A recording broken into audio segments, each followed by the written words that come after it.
Flüstern aus dem Kriechkeller. Man sagt, jede Familie hat ihren eigenen Geist. Nicht die Sorte mit weißen Laken, nicht das nächtliche Knarren auf der Treppe, sondern einen, der sich tief in Blutlinien versteckt. In Kellern, in Schweigen, das wie altes Porzellan weitergereicht wird. Für mich hatte dieser Geist eine Adresse. Aschmoorweg 133. Das Haus, in dem mein Onkel Rainer gestorben ist. Er war das schwarze Schaf. Oder vielleicht der Sündenbock. Man sprach selten über ihn. Und wenn, dann nur in halben Sätzen beim Abendessen. Er war schon immer seltsam. Schon als Kind sehr verschlossen. Da war mal was mit ihm. Naja, du weißt schon. Ich wusste es nicht. Aber dann kam das Testament. Ich als einziger lebender Verwandter erbte das Haus. Ich packte eine Tasche und fuhr los. Es war keine Trauer, keine Neugier. Es war Not. Ich war pleite, müde, fast verschwunden.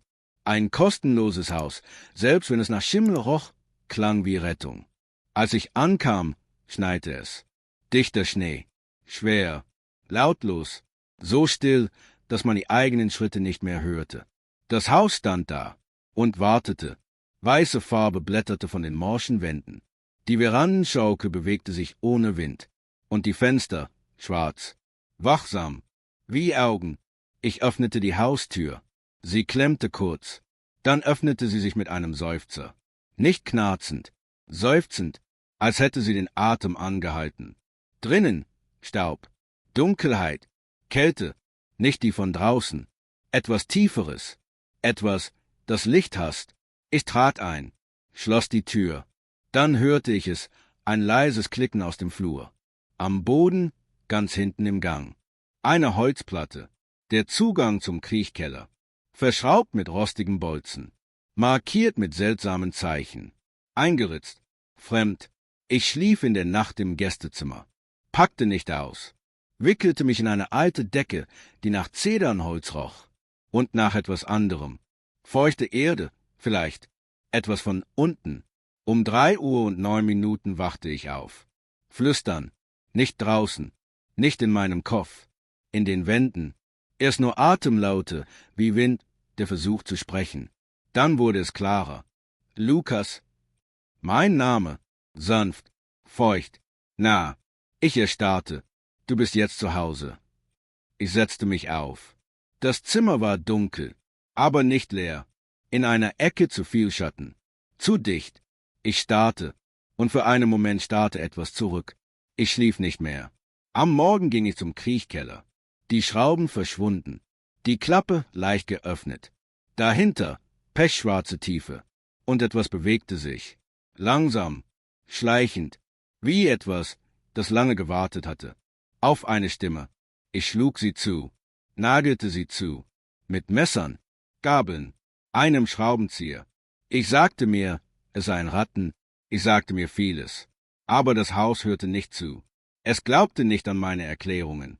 Mit jedem Tag vergaß ich mehr.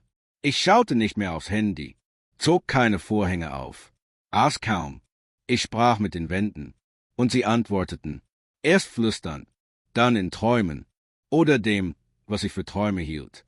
Ich wachte auf barfuß, vor dem Kriechkeller, staubig, lauschend, und ich erinnerte mich an Dinge, die ich nie erlebt hatte. Ein Junge, nicht ich, aber vertraut. Er wurde in den Kriechkeller gelassen. Eine Stimme flüsterte, du bist dort sicher, nur bis die Stimmen aufhören. Die Tür schloss sich. Der Junge kam nie zurück. Manchmal glaube ich, er ist noch dort unten. Manchmal glaube ich war er. In der letzten Nacht hörte ich Musik. Ein altes, zerbrochenes Spielzeug spielte eine Melodie. Ein Wiegenlied. Ich folgte ihm. Die Treppe hinunter. Den Flur entlang. Zum Kriechkeller. Die Klappe war offen. Die Dunkelheit wie ein geöffneter Mund. Etwas sang. Leg deine Knochen unters Haus, wo kein Licht mehr trifft dein Haupt. Ich erinnere mich nicht, hineingegangen zu sein, nur an die Kälte und das Gefühl, erkannt zu werden, als hätte das Haus nicht auf irgendwen gewartet, sondern auf mich, meine Stimme, mein Blut, meine Erinnerungen. Dort unten war es warm, lebendig, atmend, die Wände pulsierten. Der Boden weich wie Haut. Ich wollte mich umdrehen, rauskriechen und sah eine Hand, meine Hand, die zurückgriff, um mich hineinzuziehen. Einen Monat später fand man das Haus leer, Türen verschlossen, keine Spuren von Gewalt, nur ein Handy auf dem Boden, darauf eine Aufnahme, eine Stimme, die immer wieder flüsterte: Du bist jetzt zu Hause.